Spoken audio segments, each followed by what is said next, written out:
Selamat sore pemirsa channel IH semuanya. Ini masih meneruskan tentang cerita-cerita kemarin tentang kisah ruang terapi. Ini masih bersama dengan Mr. Erwin. Kita akan ada cerita lagi nih ya Master ya. Jadi tadi kemarin masih membahas tentang berkaitan tentang seks, yaitu tentang seorang pria yang mau untuk sunat mandiri karena mungkin ada yang membuktikan kesetiaannya gitu ya sama istrinya. Nah sekarang ada satu kisah menarik lagi, nanti mungkin akan diceritakan bagaimana itu, yaitu tentang seseorang yang mati suri ini. Jadi bagaimana itu kisahnya itu Master? Oke, jadi satu siang ya saya dapat klien terapi gitu.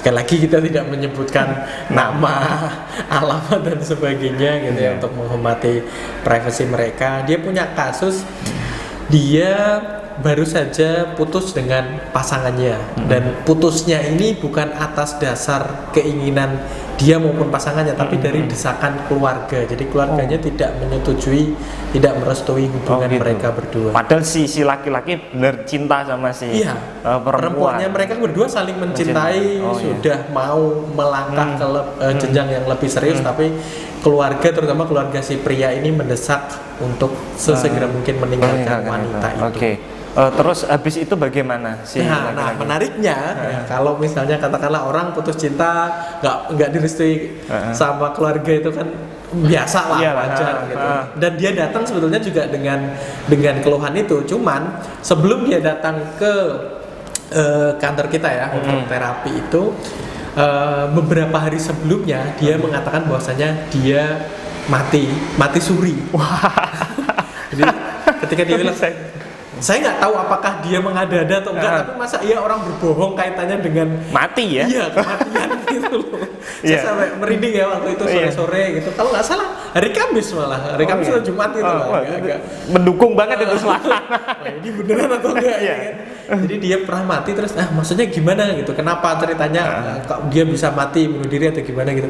Enggak, ternyata dia itu dia di profesi yang dimana dia itu bisa mendapatkan satu jenis narkoba tertentu waktu itu dia bilangnya sabu-sabu lah gitu. Jadi dia bukan pemakai, sama sekali nggak pernah yang namanya pakai, tapi dia tahulah, bahkan kita semua tahulah ada image bahwasanya sabu-sabu dan sebagainya itu kan bisa membantu untuk menyelesaikan masalah-masalah kayak gitu. Dia mikirnya nanti bisa lebih nge-fly, lebih enjoy ini ya segala macam gitu. Jadi terus ini sebentar Mister, ini disclaimer saja buat teman-teman. Jadi profesi tadi itu bukan mungkin bandar atau lain sebagainya ya, tapi ini profesinya mungkin ada profesi lain yang normal, tapi memang bisa berurusan posisi legal, ya posisinya legal untuk menggunakan, untuk mendapatkan akses untuk itu gitu ya. Ya begitu. Jadi ini bukan barang dia dan segala macam, cuman dia punya akses untuk itulah. Kelebihan dari profesi yang dia jalani itu. Nah, karena dia bukan pemakai, dia cuma tahu ada alatnya, ada barangnya, sabu-sabu itu tadi, dia nggak tahu takaran ini dan segala macam, karena sama sekali nggak pernah pakai. Dia berharap dia bisa masalahnya selesai dengan itu gitu ya, karena katanya kan bisa bikin fun dan segala macam gitu. Iya, mungkin itu. Nah, dia ngasal aja pakai barang itu gitu ya, sama sekali nggak tahu takarannya, sampai dia overdosis, bener-bener overdosis, mulutnya berbusa, sampai dibawa ke rumah sakit. Itu bahkan dia dinyatakan meninggal ya. Karena ternyata barang yang dia pakai itu dosisnya itu bahkan bisa dipakai untuk 20 bahkan 30 orang itu bisa. Itu dia konsumsi dia sendiri. Dan akhirnya meninggal. Dokter menyatakan dia meninggal. Dan ceritanya bagaimana itu setelah meninggal kok bisa? Saya tanya kan, mati hidup lagi. Terus datang ke Master Erwin. Dia tanya, saya kalau nggak salah 2 kali sih dapat orang yang menyatakan diri dia itu pernah meninggal atau mati suri gitu ya. Jadi dia itu seolah-olah keluar dari tubuh dia, dan dia melihat apa yang terjadi terhadap diri dia. Ketika di tempat lokasi kejadian itu, dia melihat dia terkapar begitu ya, mulutnya berbusa, berbuih, badannya pucat, pokoknya Iya, sama sekali inilah mengerikan gitu ya. Terus kemudian orang-orang datang itu setelah beberapa jam mungkin ya kejadian, terus dibawa ke rumah sakit, dia menemani diri dia sendiri terus gitu. Ini kayak di film-film yang menggambarkan ya kayak mati gitu ya. Iya, mati kayak koma terus ngelihat dia seperti itu, tapi dia nggak bisa ngomong, nggak bisa nyentuh, nggak bisa berinteraksi dengan orang-orang di sekitar dia. Cuma bisa ngelihatin tubuhnya dia, terus orang-orang di sekitarnya mungkin menangis begitu ya. Seperti itu. Kepanikan ini dan segala macam, dibawa ke rumah sakit, langsung ditangani ini dan segala macam. Dia menceritakan itu dengan detail karena melihat sendiri gitu loh. Di rumah sakit udah langsung dicek, ini nggak ada tanda-tanda vital dan segala macam, ya udah mati, tidak bisa mati. Lalu terus bagaimana itu dia bisa hidup lagi? Apakah ada seperti malaikat yang tiba-tiba nendang dia untuk masuk atau bagaimana? Iya, itu juga saya tanyakan. Saya tanya apakah ada malaikat, ada gambaran tentang apa dan segala macam. Katanya nggak ada, semuanya berjalan seperti normal gitu. Terus tiba-tiba saja, satu malam gitu ya dia di situ dimandikan, dia semua melihat diri dia dimandikan, ini dikafani itu dia melihat. Terus katanya mau dibawa pulang dengan menggunakan mobil jenazah. Nah, dia ikut naik di situ dan kayak dia ngerasa kayak mobil ini kayak ada goncangan, kayak kecelakaan gitu loh. Pokoknya semacam mereka kaget dan dia tiba-tiba langsung terbangun dalam kondisi di mana dia sudah kembali ke tubuhnya. Dengan kondisi mungkin itu sudah dikafani. Wow, itu ceritanya seperti itu. Ekspresi orang-orang di sekitarnya gimana tuh? Saya nggak tahu. Saya waktu itu ya udah langsung. Iya, merinding juga ya. Dengerin gini aja saya udah juga ikut merinding. Iya.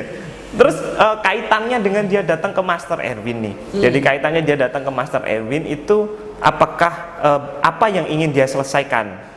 Iya, dia balik ke masalah awalnya kaitan dengan percintaan dia. Gitu. Saya lah tentang mati suri yang ada pada diri dia ya sebagai salah satu bahan referensi gitu. Tapi saya tanyakan juga hubungan dia dengan mantannya itu kayak gimana. Dia bilang dia ngabarin bahkan mantannya itu tahu kalau dia itu sempat meninggal beberapa saat, tapi yang nggak pernah ada komunikasi, nggak nanyain kabar dan segala macam. Artinya kan memang mungkin si wanita ini udah move on kali ya, sementara dianya masih kesulitan untuk berarti ini ada masalahnya adalah untuk memove onkan dia. Iya. Gitu. Itu kalau dulu di awal kan dia ngerasa bahwasannya kesalahan yang terjadi itu sepenuhnya karena faktor keluarga. Keluarga kan mendesak dia untuk pisah. Tapi setelah dia melihat kenyataannya sekarang, dia yang kemarin beberapa waktu lalu itu sampai sempat dinyatakan meninggal saja, si wanita ini sama sekali tidak ada nggak datang, nggak ini. Tidak padahal berempati. dia yakin dia tahu. Tidak ada telepon empati. nggak jawab. Oke. Nah terus untuk mengatasi masalah seperti itu kira-kira bagaimana cara mengatasi? Sebelum masuk ke permasalahan itu ya gitu. Ketika dia sampai ke kondisi yang dimana dia sefrustasi itu, warga itu sempat ngalah loh. Gitu. Udahlah kalau emang yang terbaik. Makanya dia mencoba untuk menghubungi si wanita ini. Di telepon ini nggak dijawab. Waktu itu masih SMS ya. Dia menceritakan lewat SMS panjang gitu.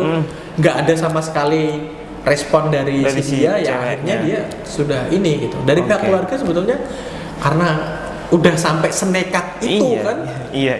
Mungkin secara medis secara ini saya nggak ngerti lah atau efek narkoba overdosis itu bisa sampai seperti itu. Dan disclaimer juga, tolong ini jangan sampai ditiru ya buat teman-teman gitu kan. Narkoba nggak akan menyelesaikan masalah gitu. Betul. Jadi narkoba nggak akan menyelesaikan masalah, malah justru menambah masalah baru kadang-kadang ya. Nah, kalau untuk kaitannya dengan terapi yang saya berikan ya, saya ada teknik namanya re-understanding. Jadi kita memberikan pemahaman baru, pemahaman ulang tentang apa yang terjadi terhadap diri dia dan sebagainya. Dia merasa bahwasanya kebahagiaan dia satu-satunya adalah ketika dia bersama pacarnya itu. Padahal kan itu terlalu naif kan kalau kita ini kan. Iya, kalau logikanya terlalu naif kalau kita cuma berpikir kita Hanya banyak dia dia seorang. seorang. Padahal kan perempuan banyak gitu Pak. Iya.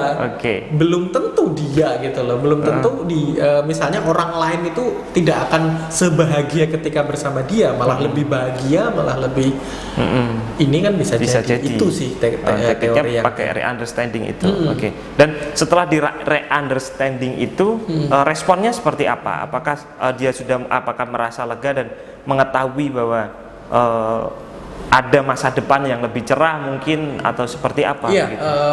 di dalam re-understanding yang saya berikan kaitan dengan dia juga kan tetap yang namanya si wanita ini kan ada peranan lah di situ gitu kan. Saya memberikan sugesti yang dimana awalnya dia itu pengen atau punya tujuan di terapi itu supaya bisa melupakan si wanita ini. Saya bilang hipnoterapi sistem kerjanya tidak seperti itu.